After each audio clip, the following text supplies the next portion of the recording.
বাংলাদেশে যে দুইজন সেনাপ্রধান অনন্য নজির স্থাপন করেছে।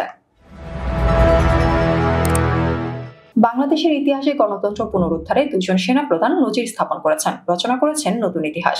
এরা হলেন জেনারেল নুরুদ্দিন খান এবং জেনারেল ওয়াকারুজ্জামান। ৯০-এর আন্দোলনের সময় তৎকালীন প্রেসিডেন্ট জেনারেল এরশাদ সেনাশাসন চেয়েছিলেন, কিন্তু জেনারেল নুরুদ্দিন তা প্রত্যাখ্যান করেন এবং জনতার পাশে দাঁড়ান। এরপর ইতিহাস রচনা করেন বর্তমান সেনাপ্রধান জেনারেল ওয়াকারুজ্জামান। শেখ হাসিনা ১৫.৫ বছরের কর্তৃত্ববাদী শাসনের বিরুদ্ধে অবস্থান নেন। তিনি হাসিনার রক্তচক্ষু উপেক্ষা করে ছাত্র জনতার পাশে দাঁড়ান। শেখ হাসিনা তাকে বিরামহীনভাবে গুলি করার নির্দেশ দিয়েছিলেন, কিন্তু জেনারেল ওয়াকার সেনাবাহিনীকে জনগণের মুখোমুখি করতে সায় দেননি। এটা ছিল এক অভাবনীয় সিদ্ধান্ত। একদিকে আত্মীয়তা, অন্যদিকে দেশ, কোনটা বেছে নেবেন জেনারেল ওয়াকার?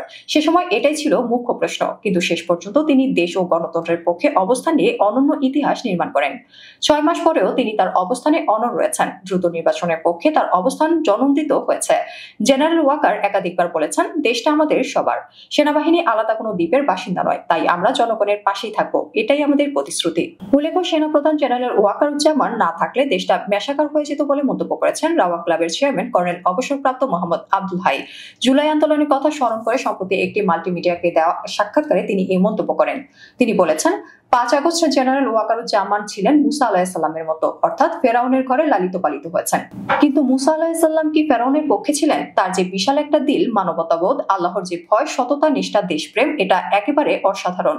আব্দুল হাই বলেন, এটা অনেক আগে থেকেই আমি দেখেছি। আমার বিশ্বাস ছিল জেনারেল ওয়াকারুজ্জামান কখনো ফ্যাসিস্ট হাসিনাকে কখনোই সমর্থন করবেন না, এই বিশ্বাস আমার শতভাগ ছিল। তিনি বলেন, জেনারেল ওয়াকারুজ্জামান না থাকলে দেশটা মেশাকার হয়ে যেত, সেই পরিস্থিতি সামাল দেওয়ার মতো কেউ থাকতো না।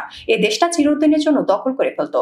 এখানে একটা রাম মন্দির থাকতো, বাইতুল মোকাররম মসজিদ ধ্বংস করে সেখানে রাম মন্দির তৈরি হতো, কোনো ক্যান্টনমেন্ট থাকতো না। সেই ভয়াবহ অবস্থা থেকে আল্লাহ আমাদের রক্ষা করেছেন।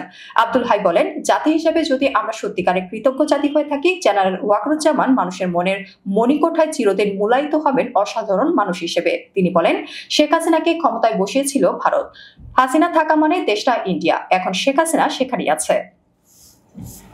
তার মানে হাসিনাকে ইন্ডিয়া ক্ষমতায় বসিয়েছে। হাসিনা যাতে নিশ্চিন্ত মনে ক্ষমতা পরিচালনা করতে পারে, মানুষকে ভয়ভীতি দেখে আতঙ্ক সৃষ্টি করে, সেই জন্য ইন্ডিয়া এই পরিস্থিতি সৃষ্টি করেছিল বিডিআর এর ৫৭ জন অফিসারকে নির্মমভাবে হত্যা করার মাধ্যমে।